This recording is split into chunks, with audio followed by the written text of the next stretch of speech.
Queer people grow up with no LGBT representation with whom we can feel identified with. The Moonflower is a podcast devoted to all of those sapphic stories that give us representation in literature, cinema, and TV. Are you ready to undertake this sapphic trek with your host, Esther Jiménez? Let's go, lesbians! Good morning, good afternoon, good night. How are you keeping? I hope you're all doing great. I'm so sorry for taking such a long time to come back, but for those of you who don't know, I just moved into Barcelona and it's been a busy time, to be honest. So as you can see, I'm still doing this, and it seems that I'm not gonna stop recording my podcasts in English. And by the way, we have created a new TikTok account, both in the radio and in the podcast.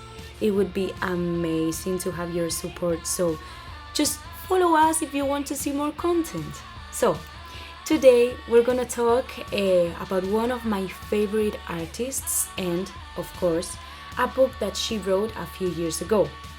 This is the wonderful, the greatest, the amazing Abbi Jacobson and her book, I Might Regret This. Honestly, oh my god, I feel so related to Abbi. She's the best. I'm going to introduce her life story before we immerse ourselves in the book, which actually narrates an important episode in her life. So, first of all, how do I know Abbi Jacobson and what's her story? Well, I know her for creating and playing one of the main characters on the new wonderful series called A League of Their Own. You should listen to Spoilers podcast on InOutRadio if you want to know more about this series. Since I watched this show, I have to admit that I am a little bit obsessed with Abbi Jacobson and everything that she does. I may have listened to almost all of the podcasts and interviews that she's in. So, the story of Abbi is pretty empowering and beautiful. For me, she's a swimmer in the pool of life. Sadly, I didn't invent this metaphor, but Abbi herself. We will see this later on when we talk about the book. So, talking about her career as an artist, I call her artist because she's an illustrator, an actress, a writer, a comedian, and a producer. Therefore, artist, I think that encompasses all of these professions. Abbi was born in Pennsylvania in 1984. She first graduated in Fine Arts at Maryland Institute College of Art. Afterwards, she moved to New York to study drama at an acting school. However, she was disgusted by it, not because the school wasn't good enough, but because she realized that method wasn't the right one for her.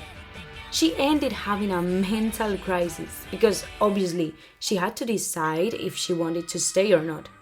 In the end, Abbi decided to resign and keep on navigating through the sea of life. By the way, off the record, Abbi was really into sports and into comedy when she was a child, as well as pursuing a career as an artist. Honest to God, I feel so identified with this lady, same to everything.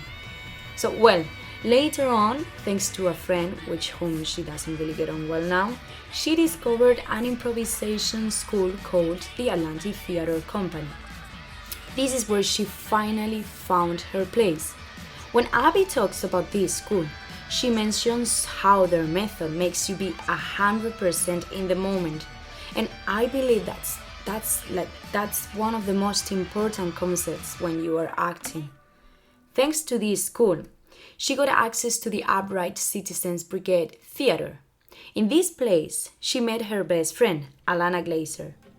When Abbi remembers their first encounter, she always mentions how they ended up talking for 3 hours, 3 hours.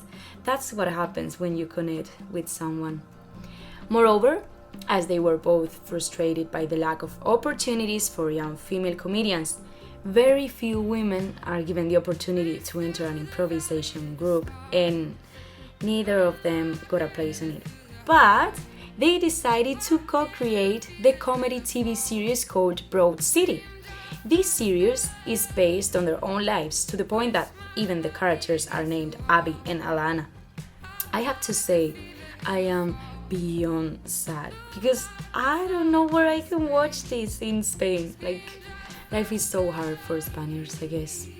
Well, changing the topic a little bit, around the age of 30, Abbi realized that she was bisexual. And this fact is amazing because she's very much open about it. In fact, you can see that her works are full of queer representation. Please, just go and watch A League of Their Own. Just do that. She actually came out in a Vanity Fair interview when they took for granted that she was straight. I am not going to tell you how many times I have to come out because everybody takes for granted that I'm straight. I mean, same. Well, the thing is that she explicitly said that she dated both men and women. Thank you, Abbi, for being so open and natural about it. Now, this is going to get interesting because Abbi started dating a woman, of course. We don't know who that person is, and I don't really care about that. I mean, there's been some rumors, but I don't care.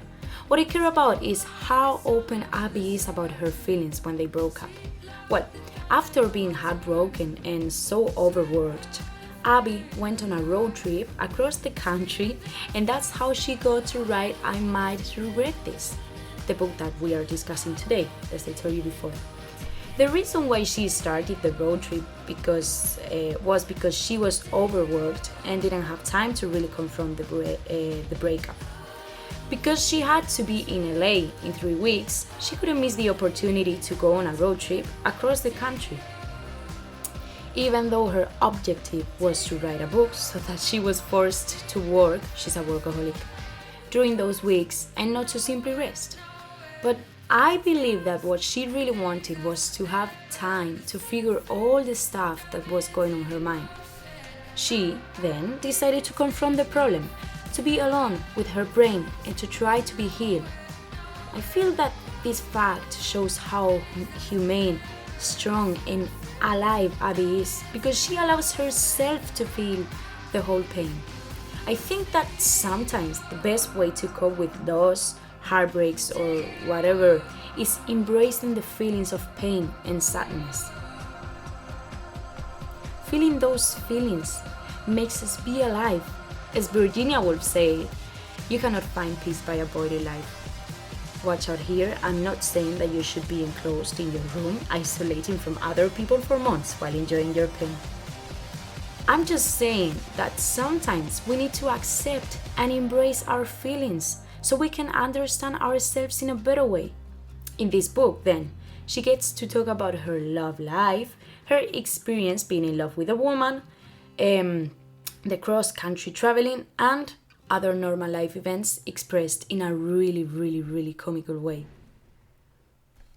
Well, as you can see, this book is not only about a physical journey, but actually about an inner journey.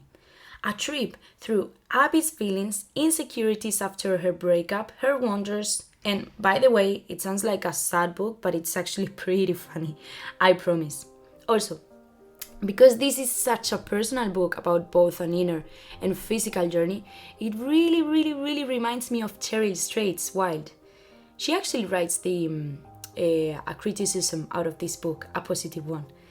I believe that both writers go on a trip to try to understand themselves while confronting their minds. You should read Wild too, I promise. What I like most about this book is how relatable and sincere it is. In a conversation that Abbi had with Darcy Carden, so Darcy Carden plays Greta Gill in A League of Their Own. Yes, I have listened to a few podcasts. Carden says that it feels like we are in her brain, in her heart, when we're reading the book. And indeed, I feel like I was in her mind all the time. For me, the most relatable part is when, at the beginning, Jacobson explains how before her 30s, she felt really weird and disconnected from society because she had never been in love. And honestly, I feel I haven't ever read anything like this. And I feel so related to this. I also find it very funny and relatable how Abbi's expectations about the places she goes to are never accomplished and how she idealizes everything. And guys, that's life. Also, when she tries to sleep during the night, we can see Abbi's thoughts in the book. She tells us everything that comes to her mind and how even the TV red light bothers her. I feel that all of the paranoia come to each of us during the night, and Abby is not the only one to have these thoughts. About the structure of the book, it is divided into 25 chapters where we kind of witness her inner and physical journey across the USA and her mind. At the end of each chapter, we can find some drawings, we shouldn't forget that she's a trained artist, about things that she likes during her trips, some podcasts that she listens to, and some really good songs. There is a playlist on Spotify with all of the songs that she recommends on the book. I'll post it on the webpage so you can listen to it. By the way, I feel like it's a really easy read because the readers feel like we are riding with her, we are swimming with her. Another thing that I enjoyed when I was reading the book was that we are given many lists about things. Abbi Jacobson loves lists. For example, one of my favorite ones is the one about the things that worried her when she was a teenager, like the concept of flirting, where she was going to go to college, what college was going to be like, and being socially active, like same. I think it's also worth mentioning how she dedicates one chapter to talk about her parents' divorce and how much she struggled to see them dating other people. She's so honest that she even tells us how obsessed she is with replaying her relationship with the woman that she dated and her big fear of seeing her for the first time after the breakup. So as you can see, it's both an inner and a physical journey through her mind. Well, now I'm going to read some of my favorite fragments of the book so you can have a taste of it. So, why does the sight of a person you're in love with wearing your clothes feel so deeply good? Do any relationships ever actually last? I can't believe I need a fucking pillow next to me to hug. But it's happening. No one's here to see it. It's fine. It was like tucking my shirt was me coming out as queer to myself.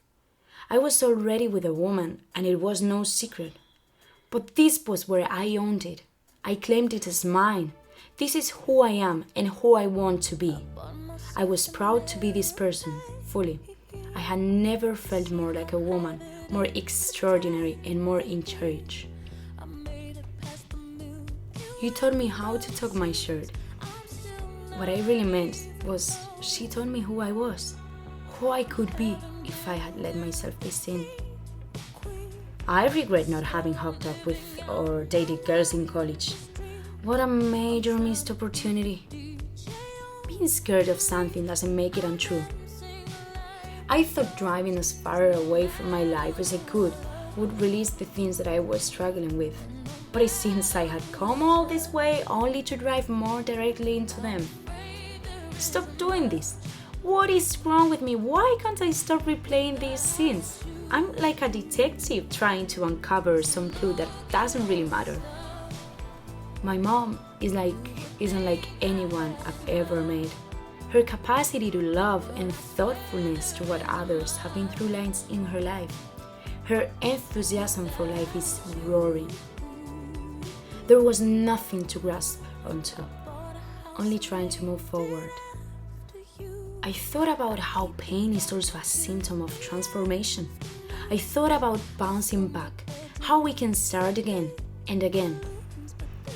I am the courageous swimmer, daring to do laps in the middle of a chaotic world. This is why I say swimmer. I hope I'm swimming for pleasure and health, and not for some societal norm I'm trying to keep up with, like pant size. I hope I'm able to share my life with someone, with others.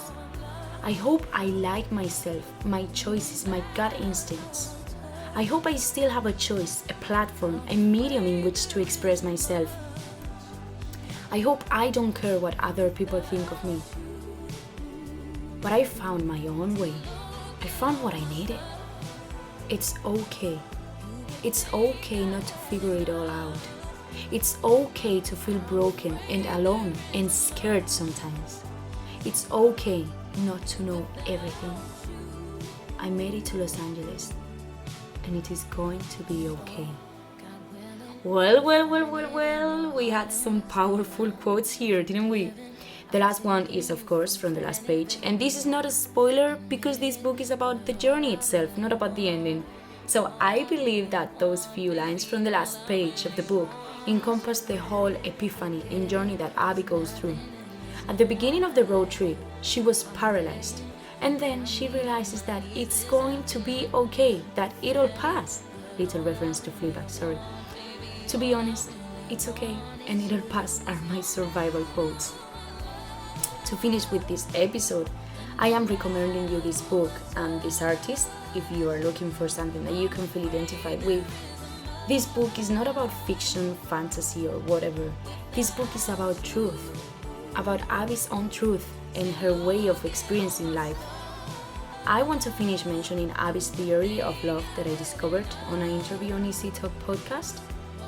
And it's just that Abbi says that love is about feeling seen by your partner and really seeing someone, to opening up to someone and allowing that someone to be seen layer by layer. Well, I hope you have a wonderful week and that you come back to our podcast. So, bye. See you later.